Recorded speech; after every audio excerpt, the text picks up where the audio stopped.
मैं आज बोल रही हूँ हम आरक्षण छोड़ने के लिए तैयार हैं। आप अपना धर्म छोड़ने के लिए तैयार हो? आप जातिवाद छोड़ने के लिए तैयार हो? तुम चाहते हो जाति व्यवस्था चलती रहे, हम सुपीरियर होते रहे, इनको रिजर्वेशन नहीं मिलनी चाहिए ताकि ये फिर से इन्फीरियर हो जाए, ताकि हम इनको वापस उत्पीड़न करते रहें और ऐसे ही सोसाइटी चलती रहे। पुरानी व्यवस्था जो डॉक्टर अंबेडकर ने ये चीज़ बोली थी कि हमारे लोगों को पढ़ना बहुत ज़रूरी है, इसलिए क्योंकि पढ़ोगे तभी आपको पता चलेगा। और मनुस्मृति की मैं बात यहाँ पे इसलिए भी कर रही हूँ क्योंकि मैंने पढ़ी है मनुस्मृति। जब तक आप पढ़ोगे नहीं तब तक आपको उसका पता कैसे चलेगा कि वो सही है कि गलत है? सही है गलत है? बिल्कुल गलत है। तो रामभद्राचार्य जी, पहले आप अपनी नॉलेज बढ़ाओ। रामभद्राचार्य ने आरक्षण को लेकर कहा है कि देश से आरक्षण खत्म होना चाहिए, नहीं देश में गृह युद्ध होगा। कैसे देखते हैं उनके बयान? सबसे पहले ये जो टिप्पणी करने वाले लोग हैं, सबसे पहले उनसे ये चीज़ पूछनी चाहिए कि 10% आरक्षण आपने भी लेके रखा है ना, तो जब तक नहीं लिया था तब बोलने के लिए ठीक था। अब तो तुमको भी भीख में मिल चुका है सुदामा कोटा, तो अब बोलने की क्या ज़रूरत है? सबसे पहले अगर आपको आरक्षण से इतनी ही दिक्कत है तो पहले अपना आरक्षण छोड़ दो। आर्थिक आधार पे वो समर्थन कर रहे हैं। कैसे आर्थिक आधार पर समर्थन कर रहे हैं? जो क्राइटेरिया है EWS का वो 8 लाख का है, पता है ना आपको? और 8 लाख में आपके पास में बाकायदा सब कुछ होता है। 8 लाख का क्राइटेरिया मतलब आप कार भी अपना मेंटेन कर सकते हो, आप अपना सब कुछ मेंटेन करके चल सकते हो। तो 8 लाख का क्राइटेरिया आप EWS में जो लेके रखे हो आपने, या तो उसको कम करो। 8 लाख वाले गरीब है ना वो? हाँ, मतलब उनके 8 लाख वाले गरीब है, हमारे 8 लाख वाले क्रिमिनल में आ जाते हैं, OBC में। कमाल की बात ये आप देखिए, मतलब इनका दोगला चरित्र देखिए। 8 लाख वाले EWS में कि उनको रिजर्वेशन मिलनी चाहिए, और 8 लाख यहाँ पे हम लोग क्रिमिनल में पटक दिया जाता है कि 8 लाख मतलब आप सफिशिएंट अपना कम सकते हो। ये दोगला चरित्र है। और दूसरी बात, मैं आज बोल रही हूँ हम आरक्षण छोड़ने के लिए तैयार हैं। आप अपना धर्म छोड़ने के लिए तैयार हो? आप जातिवाद छोड़ने के लिए तैयार हो? क्या आपने जो धर्म की पालकी डो रखी है, जो जातिवाद के ज़रिए आप अपने आप को ब्राह्मण, उच्च ब्राह्मण बताते हो, वो सब छोड़ने के लिए तैयार हो? आज भी जितने भी इनजस्टिस हो रहे हैं हम लोगों के ऊपर, है ना, जितना भी डिस्क्रिमिनेशन हो रहा है, वो क्यों हो रहा है?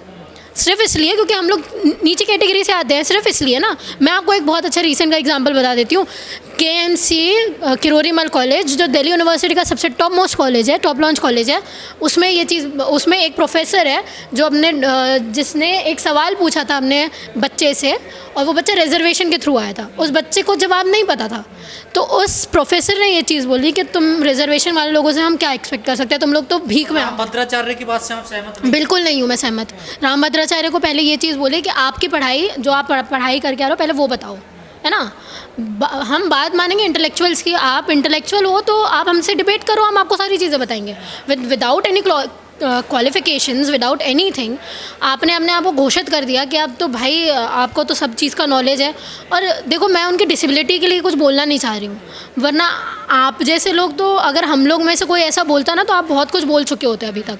हम लोग ने तो ये रिस्पेक्ट लेके रखी है आपकी अभी भी कि हम नहीं बोल रहे हैं। गृह युद्ध की बात कर रहे हैं तो सिविल, देखिए मैं आपको बता दे रही हूँ, सिविल वॉर इतनी आसानी से नहीं होता है। सिविल वॉर हो सकता है यहाँ पे सिर्फ तब जब लोग परेशान हो। जैसे आपने देखा ना जेनजीज का रेवोल्यूशन नेपाल में कैसे हुआ, क्योंकि वो करप्शन से इतना प्रॉब्लम आ गया था उनको, करप्शन से इतनी प्रॉब्लम हो गई थी, नेपोकिट से इतनी प्रॉब्लम हो गई थी, तब आया था सिविल वॉर। यहाँ पे सिविल वॉर आएगा आपकी वजह से, जो इटावा की घटना हुई है ना, उसकी वजह से आ सकता है सिविल वॉर। सिविल वॉर आपकी जो वोट चोरी हो रही है ना, उसकी वजह से आ सकता है। हर समस्या की जड़ आरक्षण ही बना हुआ है क्या देश में? ये इनको ऐसा लगता है ना आरक्षण। देखो, आरक्षण ये जो बोलते हैं कि आपने आरक्षण ले दिया, हमने डॉक्टर अंबेडकर आरक्षण देके चले गए तो भाई पता नहीं क्या कर दिया। हमारे जो बच्चे हैं वो 90% ला के भी वो उनका क्वालिफिकेशन नहीं होता है। और ये मुझे आप बताओ, मैं आपको क्राइटेरिया बता रही हूँ। जैसे 100 सीट है, ठीक है, मान लो 100 सीट है, जिसमें से 7 सीट ST को जाएगी, ठीक है, और 13 सीट SC को जाएगी। 27% वो तो बोलने की बात है, 13% मिलता है स्टेट लेवल में। मैं आपको बता दूँ OBC को 27 भी पकड़ लो, 27 ही हो गई, बची कितनी? 49 बची, जिसमें से 10 तुम्हारी सीट्स, 10% तुम्हारा EWS। उसके बाद बचा कितना? 39%। किसको जा रहा है? हम भरेंगे? कौन भरेगा? तो सीट डायरेक्टली इनडायरेक्ट कहीं ना कहीं उन्हीं के पास है ना भाई। हम लोग अपने इसमें, हमारा टॉपर अगर 80% ला के टॉप कर रहा है SC में, तो उसमें आपको क्या प्रॉब्लम है? इसका मतलब ये है कि आप पढ़ने लिखने वाले नहीं हो। आप 90 लाने के बाद भी अगर आपका सिलेक्शन नहीं होता, इसका मतलब आपकी कैटेगरी में और भी बच्चे हैं जो ज़्यादा कट ऑफ ला के वहाँ पे एम्प्लॉय हो रहे हैं ना। तो ये तो आपकी बेवकूफ़ी है। आरक्षण के साथ साथ वो ये भी कह रहे हैं कि मनुस्मृति जो है वो भारत का सबसे बड़ा पहला संविधान है। जिस दिन डॉक्टर अंबेडकर ने मनुस्मृति जलाई है पढ़ के, उस दिन के बाद से यहाँ का कोई भी इंसान, दलित पिछड़ा कोई भी, इवन मैं विमेन हूँ ना, मैं तो विमेंस को भी बोल रही हूँ, इतना शर्म आनी चाहिए औरतों को जो इस पाखंड को ढोटती हैं। और सारे रिलीजन तुम्हारे ही विरोध में हैं, सारे रिलीजन। और आप मनुस्मृति की बात करें, मनुस्मृति के श्लोक उठा के पढ़िए। मैं जिस दिन मैं अगर बोलने में आ गई ना एक एक श्लोक, तो धज्जियाँ उड़ जाएंगी। यहाँ तो मनुस्मृति यही कह रहे हैं ना, इन लोगों ने पढ़ी नहीं और वैसे ही उसको जला दिया कि बाबा साहब को ज्ञान ही नहीं था संस्कृत। आपने नारी को भी एक ही कैटेगरी में डाला हुआ है, आपने शूद्रों को भी एक ही कैटेगरी में डाला हुआ है, आपने अति शूद्रों को भी एक ही कैटेगरी में डाला हुआ है। आप वहाँ पे सीधा सीधा ये लिख रहे हो मनुस्मृति में कि मनुस्मृति के हिसाब से ब्राह्मणों को ही सारी पढ़ने लिखने की बातें होंगी, ब्राह्मण ही पढ़ सकता है, ब्राह्मण ही सब कुछ कर सकता है, क्षत्रिय सिर्फ रूल कर सकता है। और हमारा क्या, जो 4 वर्णा कैटेगरी में आते ही नहीं है, हम तो दलित तो नहीं आते ना वर्णा कैटेगरी में, वो क्या शहर के बाहर रह के अपना सा काम करें। मनुस्मृति गैर समानता पे आधारित है, तो फिर उसकी वकालत क्यों होती है देश में इतनी, उसके बचाव में क्यों बचाव कौन कर रहा है, आप मुझे बताइए। हम लोग ऐसे पुजारी जी ही करते हैं ना, क्योंकि इस मनुस्मृति एक लेजिटिमेसी दे देता है उन लोगों को कि भाई हम बहुत पावरफुल हैं, आप घर में कोई भी कर्मकांड करवाओगे हमको बुलाओगे, तो मनुस्मृति लेजिटिमेसी देता है उनको, तो वो तो उसको बचाने में लगेंगे ना। और हम लोगों को वो लेजिटिमाइज नहीं करता है, हम लोगों को लेजिटिमेसी तब तक देता है कि आप समझिए गजेंद्र जी। ये तो धर्म गुरु हैं, तो धर्म की बात करें ना, ये ऐसी संविधान की। हाँ, मुझे ये चीज़ समझ में नहीं आती। आप तो फिर अपने ही मनुस्मृति से आगे भाग रहे हो। यहाँ पे रूल करने का अधिकार किसको है, क्षत्रिय को है ना, तो आप कौन होते हो बोलने वाले। अगर तुम ना, तुम्हारे जितने भी पॉलिटिशियंस हैं वो भी काम नहीं कर रहे हैं। योगी जी को क्या करना चाहिए, आज क्या करना चाहिए योगी जी को, वहाँ पे सिर्फ पूजा पाठ करनी चाहिए ना। पूजा पाठ छोड़ के क्यों आया पॉलिटिक्स में, क्यों आया पॉलिटिक्स में। तिवारी जी, मिश्रा जी, सब जो छोड़ के अपना काम पॉलिटिक्स में घुसे हुए हैं, आप पहले आप फॉलो करना शुरू करो, उसके बाद हम फॉलो करते हैं ना, हम फॉलो करेंगे। आप जो बिजनेसमैन बन के बैठे हो, जो आपका काम नहीं है, वो छोड़ के आप बिजनेस कर रहे हो। आजकल देखने को मिल रहा जो बहुजन है, SC ST OBC, उनको बड़ा टारगेट किया जा रहा है, चाहे टीवी पर कोई प्रवक्ता हो पिछड़ा या महिला हो। देख, मैं आपको बता रही हूँ, प्रॉब्लम ये है ना कि अब हमारे लोग पढ़ने लगे हैं। मैंने हमेशा से आपको बोला है, आपको भी पता होगा कि धीरे धीरे जो यूनिवर्सिटीज़ में बच्चे आ रहे हैं वो पढ़ने लगे हैं, वो एक हायर लेवल ऑफ एजुकेशन करने लगे। और डॉक्टर अंबेडकर से, मैंने आपको पहले भी बोला है, डॉक्टर अंबेडकर से डरने का रीज़न उनकी एजुकेशन है। और जो डॉक्टर अंबेडकर ने ये चीज़ बोली थी कि हमारे लोगों को पढ़ना बहुत ज़रूरी है, इसलिए क्योंकि पढ़ोगे तभी आपको पता चलेगा। और मनुस्मृति की मैं बात यहाँ पे इसलिए भी कर रही हूँ क्योंकि मैंने पढ़ी है मनुस्मृति।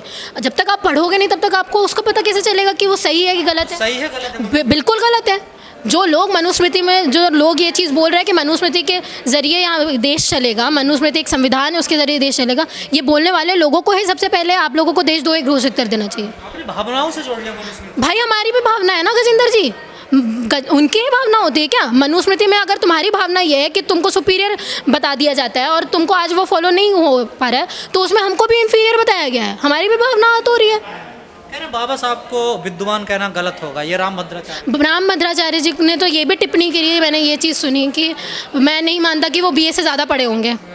उन्होंने तो ये भी बोला होगा, मैं तो नहीं मानता, हाँ BA पास वास की होगी, उन्होंने इतनी डिग्रियाँ नहीं ली होंगी। तो मैं उनको बता दूँ एक बात कि ना, दिल्ली में अम्बेडकर म्यूज़ियम है, वहाँ 26 अलीपुर रोड में, वहाँ पे बाकायदा पूरा कॉलम है जिसमें उनकी डिग्रियाँ, उनको स्कॉलरशिप सब कुछ बताई गई हैं कोलंबिया यूनिवर्सिटी से, उनकी बताई गई हैं इस चीज़ से कि वो लंदन स्कूल ऑफ इकोनॉमिक्स में कौन सी डिग्री लेके गए हैं। तो राम भद्राचार्य जी, पहले आप अपनी नॉलेज बढ़ाओ, ठीक है। और ये जितने भी लोग हैं जो उनको सपोर्ट करते हैं ना, ये जितने हमने पॉलिटिशियंस हैं, मैं सवाल आज उनसे भी करती हूँ। कमाल की बात मैं आपको एक बता रही हूँ, हम अंडरस्टैंडिंग अम्बेडकर पढ़ रहे हैं आजकल हमने कॉलेज में, ठीक है। मुझे खुद ये चीज़ पहली बार पता चली कि सिम्बायोसिस कॉलेज ऑफ पुणे ने सारी रीडिंग्स डॉक्टर अंबेडकर की खरीदी हुई हैं। गजेंद्र जी, कमाल की बात है। और ये सारे जितने भी लोग अंबेडकर करके रेल निकाल रहे हैं, अपनी पूरी राजधानी ट्रेन की तरह भागे पड़ रहे हैं, किसी ने आज तक ये सवाल नहीं उठाया कि भाई गवर्नमेंट में होने के बाद भी, जितना मोदी जी हमारे बोल देते हैं कि मैं सर माथे से लगाता हूँ संविधान, डॉक्टर अंबेडकर को तो हम मानते हैं, अमित शाह जी बोलते हैं कि हम मानते हैं। और इवन मैं राहुल गांधी जी से भी ये चीज़ पूछ रही हूँ, जब आपको ये चीज़ पता है कि सिम्बायोसिस कॉलेज ऑफ पुणे में डॉक्टर अंबेडकर की सारी रीडिंग्स खरीद के रखी हुई है, ठीक है, जो लीगली ऑफिशियली होनी चाहिए गवर्नमेंट के साथ, गवर्नमेंट को खरीदनी चाहिए वो, पर लेकिन आपने नहीं खरीदी है। वो एक प्राइवेट कॉलेज खरीदता है और अपने लाइब्रेरी में सजा के रखता है। तो आप क्या कर रहे हो, डॉक्टर अंबेडकर को अगर ज़िंदा रखना है तो उनकी रीडिंग्स को ज़िंदा रखना है, ठीक है, डॉक्टर अंबेडकर को सामने रख के, एक संविधान को सामने ला के आप डॉक्टर अंबेडकर को बचा नहीं सकते हो। डॉक्टर अंबेडकर बचेंगे तो आपकी सोच की वजह से, उनकी जो फिलॉसफी है उनकी वजह से, उनकी आइडियोलॉजी की वजह से, उनकी बुक्स की वजह से, जो आपने बेच दिया एक प्राइवेट कॉलेज के हाथ में। आज जो गवर्नमेंट के हाथ में होने चाहिए वो आज प्राइवेट कॉलेज के हाथ में है। ये जो टीवी चैनलों पे जो बहुजन प्रवक्ताएं हैं, खासकर जय प्रियंका भारती, कंचना यादव, इनका जो अपमान किया जा रहा है, इसको कैसे देखते हैं? देखिए, सबसे पहले तो रुबिका लियाकत को मैं ये बोलना चाहूँगी, जो उन्होंने टिप्पणी की थी। रुबिका लियाकत जी, जो आपका काम है पहले आप वो अच्छे से कर लो, क्योंकि जर्नलिज्म आपसे हो नहीं रही है। और शर्म की बात ये है कि जर्नलिज्म केस में प्रेस फ्रीडम रिपोर्ट जो अभी 2025 की आई है, उसमें 180 देशों में से 151 पोजीशन है इंडिया की। तो जर्नलिज्म की तो आपने इतनी गंदी धज्जियाँ उड़ा दी है कि कहाँ हम 137 थे, कहाँ 80 से 137, 137 से 151 की पोजीशन आपने ला दी है। और आप बोल रहे हो कि मैं, भाई हम लोग को जर्नलिज्म आप सिखाओ मत। और मोदी जी के सामने आपका मुंह नहीं खुलता है यार। मोदी जी के सामने आप ये बोलते हो, आप इतना काम कर कैसे लेते हैं मोदी जी? कौन सा टॉनिक लेते हैं आप? और वो सामने से वो इंसान ये चीज़ बोल रहा है कि मेरे माँ के मरने के पहले तक तो मुझे ऐसा लगता था मैं बायोलॉजिकल हूँ, माँ के मरने के बाद मुझे ऐसा लगता है इतनी शक्ति तो कोई परमेश्वर ही मुझे दे सकता है, तो मुझे लगता है मैं नॉन बायोलॉजिकल हूँ। तो शर्म नहीं आती आपको वहाँ पे बोलना चाहिए? जो फॉरेन के कंट्रीज़, जो जेफ बेजोस के सामने ये सवाल कर सकती हो कि आपको नहीं पता कि न्यूडिटी फेसबुक में इतनी वायरल हो रही है, तो आप लड़कियों की जो न्यूडिटी जा रही है, इतनी पब्लिसिटी हो रही है, तो आपको नहीं समझ में आता कि आपको उनकी प्राइवेसी के लिए कुछ करना चाहिए? जो मीडिया जेफ बेजोस से सवाल पूछ सकती है, जो मीडिया एलॉन मस्क से सवाल पूछ सकती है, तो आप उनका क्राइटेरिया देखिए और हमारा क्राइटेरिया देखिए, हम कहाँ पे हैं, कहाँ खड़ा कर रहे हैं। यहाँ पे अडानी जी आ जाएंगे ना, आज अडानी जी आ जाएंगे तो इनसे सवाल नहीं होंगे। अडानी जी से ये सवाल नहीं होगा कि बिहार में जो आपको यहाँ पे प्रॉपर्टी मिली है 1 रुपये पर एकड़ के हिसाब से, जो आपने 1000 एकड़ की ज़मीन आप गवर्नमेंट ने अडानी जी को दे दी है 1 रुपये की लीज पे, एक रोजगार मिलेगा ना। देखिए कंपनी, कौन सा रोजगार मिलेगा? छत्तीसगढ़ में लगने वाले थे, कितनी मिली, कितने रोजगार मिला? पूरे जितने भी एयरपोर्ट्स हैं सब प्राइवेटाइज कर दिए गए, अडानी जी को दे दिए गए। क्या मिल रहा है? रेलवे प्राइवेटाइज कर रहे हैं धीरे धीरे, क्या मिल रहा है? क्या मिल रहा है? कौन सी जॉब दे रहे हो आप? जॉब तो पूरी ख़त्म करते आ रहे हो आप। चलिए ठीक है, लेकिन ये जो आजकल बाबा बेलगाम होते चले जा रहे हैं, कुछ भी बोलते चले जा रहे हैं, इन पे कैसे लगाम? देखिए, लगाम तब देखिए जब सरकार ही ऐसे लोगों को प्रमोट करने लगे ना गजेंद्र जी, तो वो लोग तो, और मुझे तो ऐसा लग रहा है कि यही उनका दौर है, ये उनका दौर है कि उनको प्रमोशन मिल रहा है इस दौर पे। और मैं आपको बता दूं, ये बात आप बहुत अच्छे से याद रखिए कि जैसे ही मोदी जी जाएंगे, क्योंकि मोदी जी के जाने का टाइम बहुत नज़दीक है, सबको पता चल रहा है, ठीक है। डबल इंजन की सरकार अब कब टूट जाएगी, कब बिखर जाएगी, किसी को भी नहीं पता।